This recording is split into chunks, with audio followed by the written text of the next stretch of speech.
بسم الله الرحمن الرحيم. الحمد لله رب العالمين، والصلاة والسلام على أشرف الأنبياء وسيد المرسلين سيدنا محمد وعلى آله وأصحابه أجمعين والتابعين ومن تبعهم بإحسان إلى يوم الدين. أما بعد، أحبتي في الله، السلام عليكم ورحمة الله وبركاته. حديثنا في هذا الصباح المبارك إن شاء الله عن موضوع مهم وقضية مهمة جدا، وهو موضوع البركة. كلنا يرجو البركة، كلنا يتمنى البركة في وقته وماله وزوجه وولده، فأسأل الله تبارك وتعالى أن يجعلنا مباركين حيثما كنا.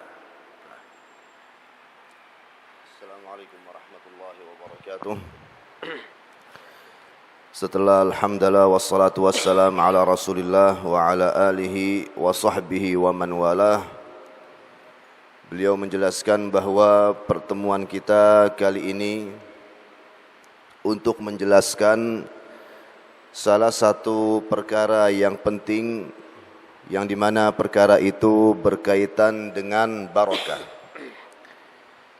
Tentunya kita semua menginginkan untuk mendapatkan keberkahan dari Allah Subhanahu wa taala dalam waktu, harta, istri dan juga keturunan. Mudah-mudahan waktu-waktu kita semuanya diberkahi Allah Subhanahu wa taala. ويجدر بنا في بداية حديثنا أن نعرف معنى البركة لكي نفهم هذا الأمر ولكي نتصور هذا الأمر تصورا صحيحا. فالبركة أحبتي في الله هي زيادة الخير وثبوت الخير وبقاؤه. هذا هو معنى البركة. Sebelumnya hadirin yang dirahmati Allah, harus kita fahami terlebih dahulu makna dari kalimat barakah tersebut, agar pemahaman kita terhadap barakah itu pemahaman yang benar. Dikatakan bahwa pemahaman atau definisi barakah adalah ziyadatul khair wa thubutuhu, dalam arti bertambahnya kebaikan dan menetap kebaikan tersebut yang bertambah dalam kehidupan kita. Wal barakatu ahibbati fillah hiya min Allah tabaraka wa ta'ala, fahuwa masdaruha wa huwa alladhi yu'tiha man syaa' min ibadihi jalla wa ala. Faman arada al barakah فليطلبها من الله تبارك وتعالى. Dan yang namanya al-barakah, hadirin yang dirahmati Allah, itu datangnya dari Allah Subhanahu wa taala. Jadi Allah Subhanahu wa taala sumber satu-satunya yang memberi barakah, dan Allah Subhanahu wa taala memberikan keberkahannya kepada siapa saja dari hamba-hambanya yang Dia kehendaki. Oleh karena itu, mintalah barakah atau keberkahan kepada Allah Subhanahu wa taala. Walihada kana min du'a an-nabi sallallahu alaihi wasallam wa barik li fima a'tait, fayatlub al-baraka min Allah tabaraka wa ta'ala wa an yubarika lahu fima a'tah. Kullu shay' أعطانا الله تبارك وتعالى نسأل الله أن يبارك فيه، يبارك لنا في الصحة، يبارك لنا في الوقت، يبارك لنا في المال، يبارك لنا في الأولاد. هو الذي أعطانا هذه النعم ونسأله أيضا أن يبارك لنا فيها. Dan juga hadirin yang dirahmati Allah, dikatakan bahwa salah satu doa Rasulullah sallallahu alaihi wa ala alihi wasallam adalah wa barik li fima a'tait, dalam arti, ya Allah, berkahilah segala sesuatu yang Engkau berikan kepadaku. Dan itulah yang kita minta kepada Allah Subhanahu wa ta'ala, agar segala sesuatu yang Allah Subhanahu wa ta'ala berikan kepada kita penuh dengan berkah dalam waktu kita, harta kita, keturunan kita. Mudah-mudahan itu semua diberkahi Allah Subhanahu wa ta'ala. ونحن نقول عندما نذكر لفظ الجلالة الله تبارك وتعالى، معنى ذلك عظم خيره وتم إحسانه وبره بخلقه. هذا معنى عندما نقول تبارك وتعالى. Dan kita seringkali mengucapkan, setelah kita mengucapkan lafzul jalalah, yaitu kalimat Allah, kita gandengkan dengan kalimat tabaraka wa ta'ala. Kita gandengkan dengan kalimat tabaraka wa ta'ala. Jadi kita seringkali mengucapkan Allah tabaraka wa ta'ala. Secara bahasa atau secara terjemahan kalimat dikatakan bahwa tabaraka wa ta'ala adalah tabaraka yang maha suci dan ta'ala yang maha tinggi. Akan tetapi tabaraka di sini juga ada kaitannya dengan kalimat barakah, yang dalam arti Allah Subhanahu wa ta'ala yang memiliki kebaikan yang besar dan juga kebaikan yang sempurna, dan kebaikan itu Allah Subhanahu wa ta'ala berikan kepada hamba-hambanya. إذن ربنا جل وعلا هو المبارك حقا، ليس الذي يبارك الناس. الله تبارك وتعالى هو الذي يبارك، فلذلك كتابه مبارك وبيته مبارك ورسوله صلى الله عليه وسلم مبارك. كل ما باركه الله تبارك وتعالى تبقى هذه البركة ثابتة فيه، ثابتة لا تنقص ولا تتبدل ولا تتغير، لأن الله تبارك وتعالى هو الذي باركها. Jadi hadirin yang dirahmati Allah, Allah Subhanahu wa ta'ala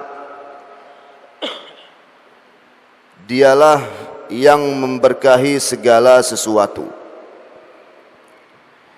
Oleh karena itu dikatakan segala sesuatu yang berkaitan dengannya Subhanahu wa ta'ala penuh dengan berkah. Seperti kitabnya, yaitu Al-Quranul Karim, penuh dengan berkah. Rumahnya, yaitu masjid-masjid Allah, penuh dengan berkah. Rasulnya penuh dengan berkah. Segala sesuatu secara khusus yang berkaitan dengannya Subhanahu wa ta'ala penuh dengan berkah, dan keberkahan itu tetap tidak akan berkurang, tidak akan berubah. وكذلك الله تبارك وتعالى بارك في أزمنة وفي أماكن، فالله تبارك وتعالى هو الذي يبارك، ونحن نعيش هذه الأيام المباركات 10 ذي الحجة، فالله هو الذي يبارك الأوقات ويبارك الأشخاص ويبارك الأماكن جل وعلا تبارك وتقدس. Dan juga hadirin yang dirahmati Allah, dikatakan ada zaman atau hari-hari, begitu juga tempat-tempat yang diberkahi Allah Subhanahu wa ta'ala. Di antaranya adalah hari-hari ini, 10 pertama dari bulan Dzulhijjah. Ini termasuk dari waktu-waktu atau hari-hari yang diberkahi Allah Subhanahu wa ta'ala. والعبرة أحبتي في الله هي بالبركة ليس بالكثرة، ولكي نفهم هذه الحقيقة ننظر إلى قصة سيدنا موسى عليه الصلاة والسلام. موسى عليه السلام له أخ واحد سات سدارة، موسى عليه السلام. يوسف عليه السلام إخوانه 11 11 أليس كذلك؟ 11. ولكن انظروا البركة. هارون عليه السلام أخو موسى كان وزيره وكان مساعده ومناصره، وأما إخوة يوسف 11 أخذوه وحسدوه ورموه في البئر وتآمروا على قتله. فالعبرة أحبتي في الله هي بالبركة التي يجعلها الله تبارك وتعالى، ليس في الكثرة. Hadirin yang dirahmati Allah, al-ibrah di sini dalam arti al-ibrah patokannya, pertimbangannya adalah dari segi keberkahan, bukan dari segi bilangan. Dari segi keberkahan, bukan dari segi jumlah atau bilangan. Supaya kita bisa memahami ini, kita kaitkan dengan kehidupan Nabi Musa alaihissalam misalnya. Nabi Musa alaihissalam memiliki satu saudara, yaitu Harun alaihissalam. Sementara Nabi Yusuf memiliki 11 saudara. Akan tetapi saudara Nabi Musa, yaitu Harun alaihissalam, orang yang diberkahi Allah subhanahu wa ta'ala. Oleh karena itu dikatakan beliau selalu menolong dan memenangkan dakwah Nabi Musa alaihissalam. Sementara saudara-saudara Nabi Yusuf alaihissalam yang 11 itu, mereka hasad terhadap kehidupan Nabi Yusuf. Bahkan mereka melemparkan Nabi Yusuf dan menjatuhkannya ke dalam sebuah sumur. Dan juga mereka ada keinginan ingin membunuh Nabi Yusuf alaihissalam.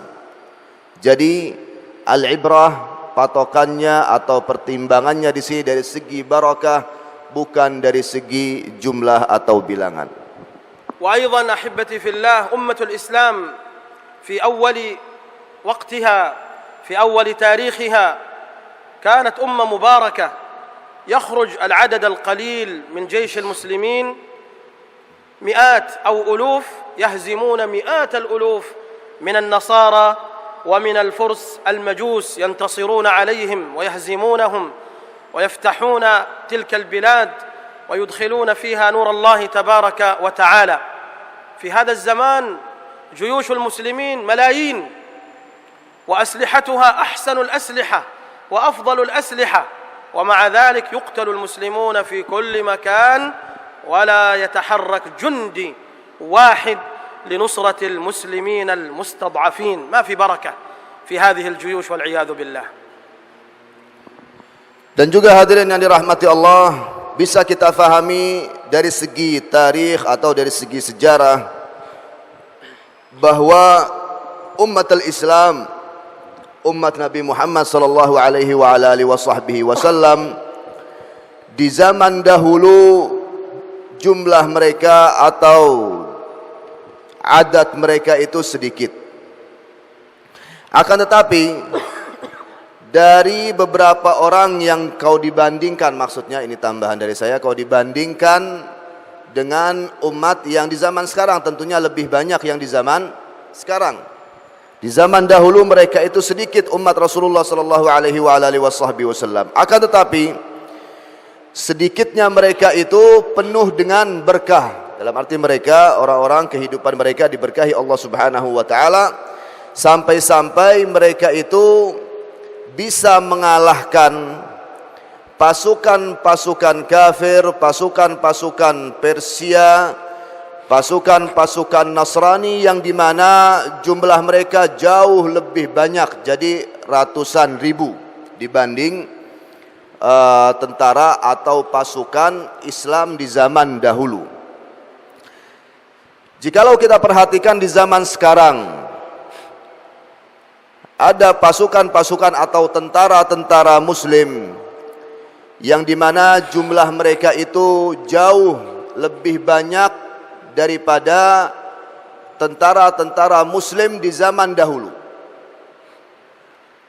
Di samping itu, yang di zaman sekarang ini memiliki senjata-senjata yang canggih, akan tetapi cukup banyak dari orang-orang muslim yang dibunuh di sana di sini, kemudian tidak ada bantuan dari tentara-tentara muslim di zaman sekarang yang jumlahnya amat sangat banyak. بعد ذلك أحبتي في الله، بعد أن فهمنا معنى البركة وأنها من الله تبارك وتعالى وأن العبرة بالبركة وليس بالكثرة، بعد ذلك نبحث كيف نحصل على البركة، من أين تأتينا البركة، كيف نكون مباركين. كل ذلك بفضل الله تبارك وتعالى موضح ومبين في كتاب الله وفي سنة رسول الله صلوات ربي وسلامه عليه. Setelah kita fahami hadirin yang dirahmati Allah tentang makna al-barakah, kemudian ibrahnya bagaimana atau patokannya bagaimana,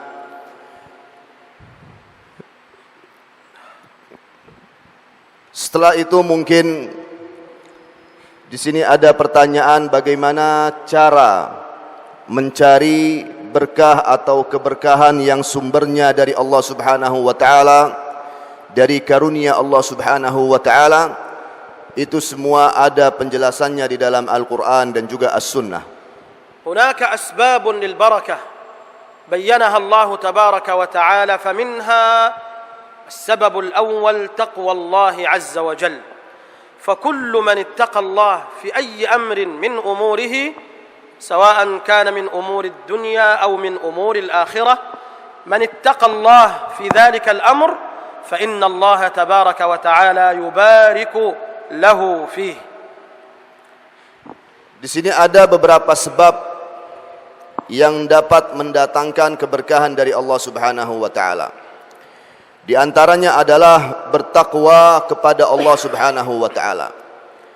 Bertakwa kepada Allah Subhanahu wa taala dalam segala perkara yang berkaitan dengan dunia dan juga yang berkaitan dengan akhirat. Jikalau seorang bertakwa kepada Allah Subhanahu wa taala di dalam segala perkaranya, di dalam segala urusannya, maka segala perkaranya itu, segala urusannya itu akan diberkahi Allah Subhanahu wa taala.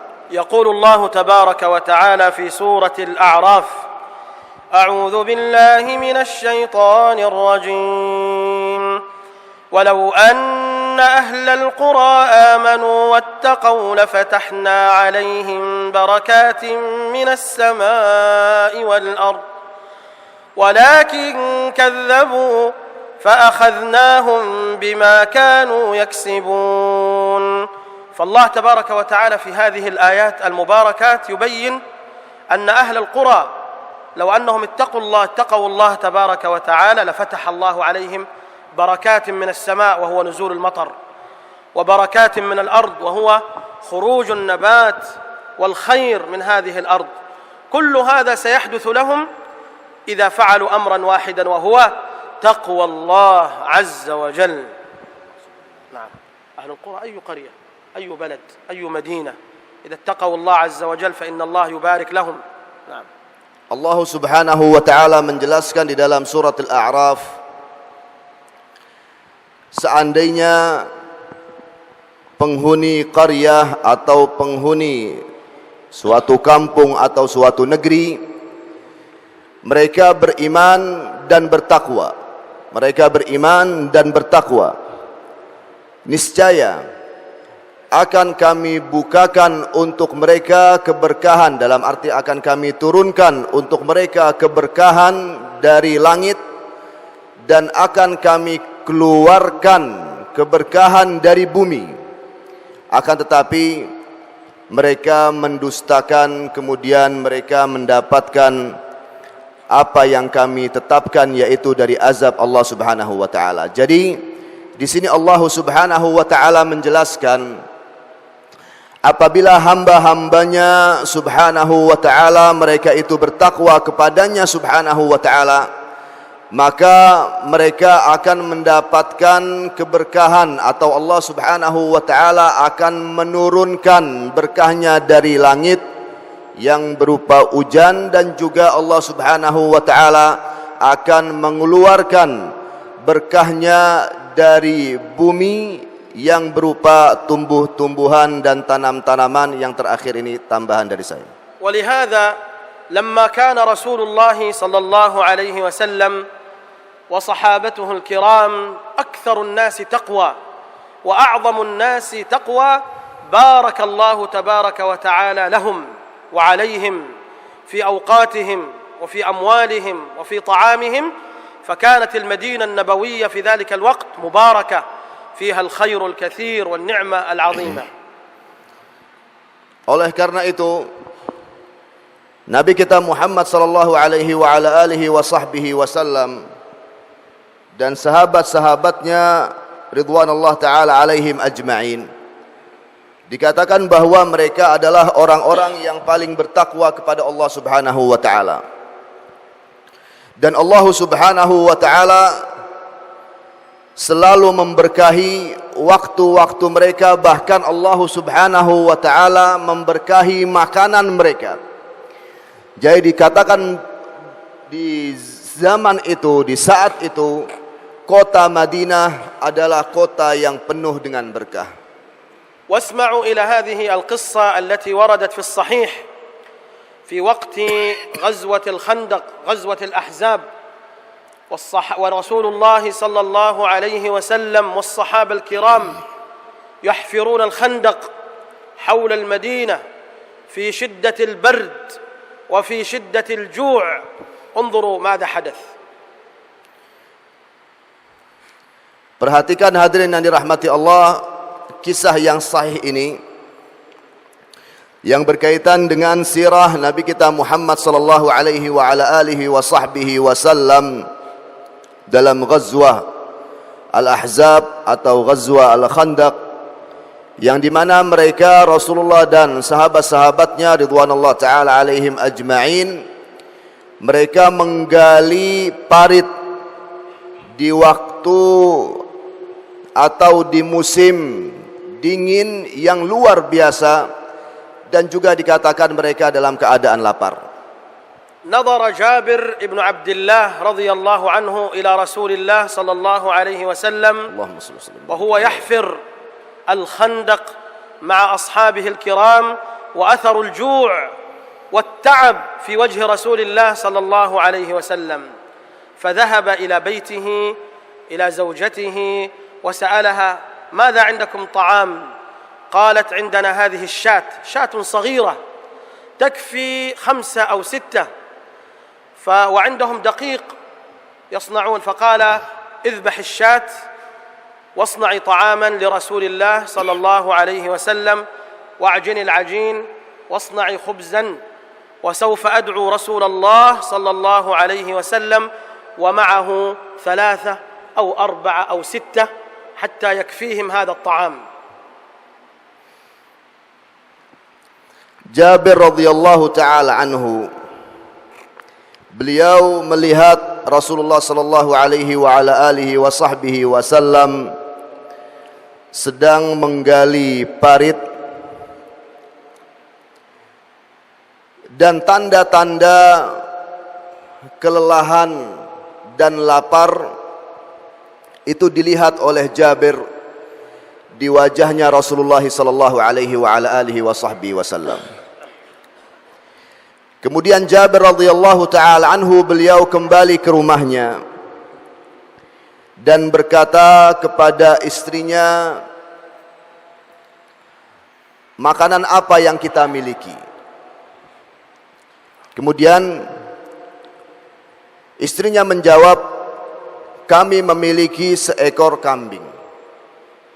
Seekor kambing, hadirin yang dirahmati Allah, jikalau dipotong kemudian dagingnya dimasak, itu mungkin cukup untuk 5 sampai 6 orang kata Syekh.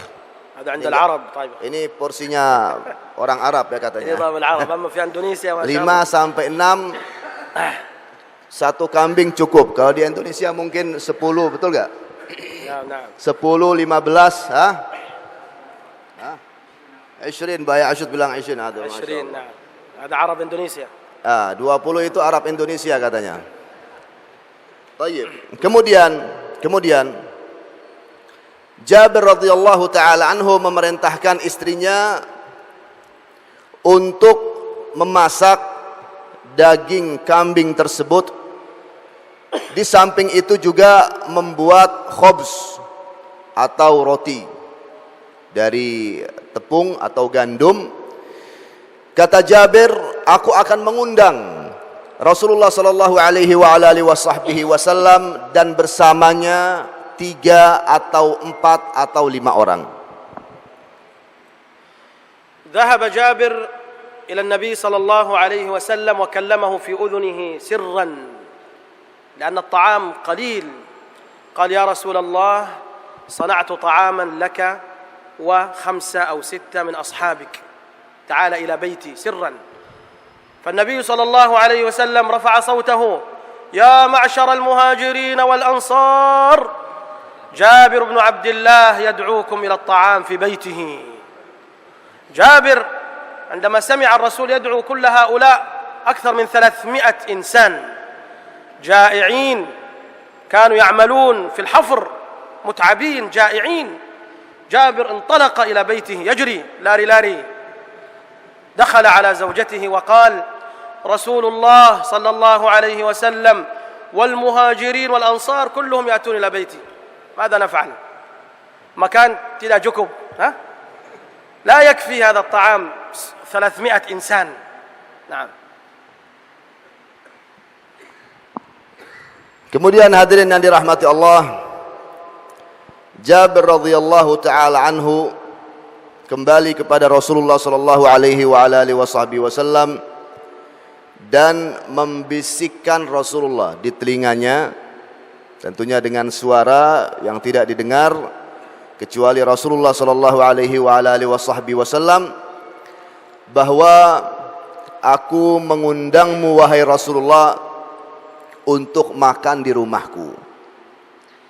Tiba-tiba Rasulullah sallallahu alaihi wa alihi wasallam berkata dengan suara keras,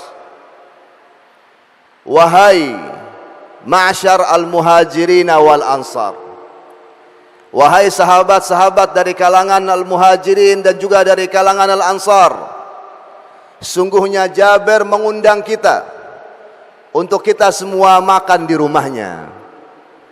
Di sini Jabir radhiyallahu taala anhu, sebelumnya hadirin yang dirahmati Allah, tentunya dikatakan bahwa mereka itu dengan jumlah yang banyak, lebih dari 300 orang. Dan di sini Jabir radhiyallahu taala anhu langsung lari pulang ke rumahnya dan berkata kepada istrinya bahwa Rasulullah sallallahu alaihi wa alihi wasallam telah mengundang semua sahabatnya untuk makan di rumah kita, sementara rumahnya radhiyallahu taala anhu tentunya tidak cukup untuk menampung mereka semua. Apa yang harus kita laksanakan ini wahai istriku? طبعا النبي صلى الله عليه وسلم عندما دعا كل هؤلاء دعاهم وهو واثق أن الله تبارك وتعالى سيرزقهم وأن الله تبارك وتعالى سيبارك لهم في هذا الطعام القليل. لماذا؟ لأنهم في سبيل الله، مجاهدون في سبيل الله، على دين الله، على تقوى الله تبارك وتعالى. فالرسول واثق من كرم الله ومن جود الله ومن إحسان الله بهؤلاء. Tentunya Rasulullah sallallahu alaihi wa alihi wasallam beliau tidak mengundang semua sahabatnya itu untuk makan di rumah Jabir radhiyallahu taala anhu, kecuali beliau benar-benar yakin bahwa Allah subhanahu wa ta'ala akan memberikan rizkinya kepada mereka semua. bahwa Dia Subhanahu wa taala akan memberkahi rizkinya untuk mereka semua, karena mereka di jalan Allah Subhanahu wa taala, mereka berjihad di jalan Allah Subhanahu wa taala, benar-benar berjihad untuk membela agamanya Subhanahu wa taala. Oleh karena itu Rasulullah sallallahu alaihi wa ala alihi wa sahbihi wasallam sangat yakin terhadap kemuliaan Allah Subhanahu wa taala dan kemurahan Allah Subhanahu wa taala. فجاء النبي صلى الله عليه وسلم والمهاجرون والأنصار فدخل رسول الله صلى الله عليه وسلم إلى بيت جابر وفتح القدر الذي فيه اللحم ثم ذكر الله ودعا الله ثم تفل عليه الصلاة والسلام نفث فيه ثم جاء إلى القدر الذي فيه العجين وفتحه عليه الصلاة والسلام وذكر الله ودعا الله ثم نفث فيه ثم قال أدخلهم 10 يدخلون 10 ثم 10 ثم 10. Selanjutnya hadirin yang dirahmati Allah, pergilah Rasulullah sallallahu alaihi wa ala alihi wa sahbihi wasallam bersama sahabat-sahabatnya dari kalangan Al-Muhajirin dan juga Al-Ansar menuju ke rumah Jabir radhiyallahu taala an. Kemudian Rasulullah sallallahu alaihi wa ala alihi wa sahbihi wasallam masuk ke rumah Jabir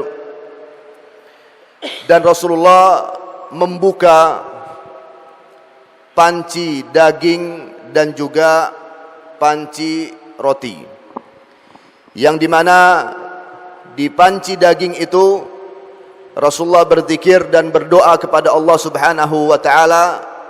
Kemudian beliau meniupnya, ya, seperti yang dicontohkan oleh Asy-Syaikh tadi. Dan juga, jadi kalau secara bahasa itu apa? Dikatakan meludahinya. Kalau dengan tafalahu beliau mengatakan meludahinya, ya. Tapi ya bukan dalam arti ya jangan difahami ludah yang bagaimana gitu ya. Jadi ditiup oleh Rasulullah, ya, ditiup oleh Rasulullah. Mungkin ada percikan dari ludahnya sallallahu alaihi wa ala alihi wasallam yang berkah, dan itu khususnya afwan ya. Ini juga sudah dijelaskan oleh Asy-Syaikh semalam di tempat yang lain, bahwa ini adalah khususiyah Rasulullah sallallahu alaihi wa ala alihi wasallam. Baik. Jadi Rasulullah sallallahu alaihi wa ala alihi wasallam membuka panci daging itu, kemudian beliau berzikir, berdoa dan meniup, dan juga membuka panci roti khubz, berzikir, berdoa dan meniup. Kemudian Rasulullah memerintahkan untuk sahabat-sahabat Rasulullah masuk ke dalam rumah Jabir 10 demi 10. فأصبحوا يدخلون ويعطيهم من اللحم والخبز، يعطي الأول والثاني والثالث والرابع إلى أن أكل الجميع، وأكل النبي صلى الله عليه وسلم وجابر وأهل بيته، وبقي الطعام كما هو لم ينقص منه شيء، اللحم كما هو والعجين كما هو كأن أحدا لم يأكل منه.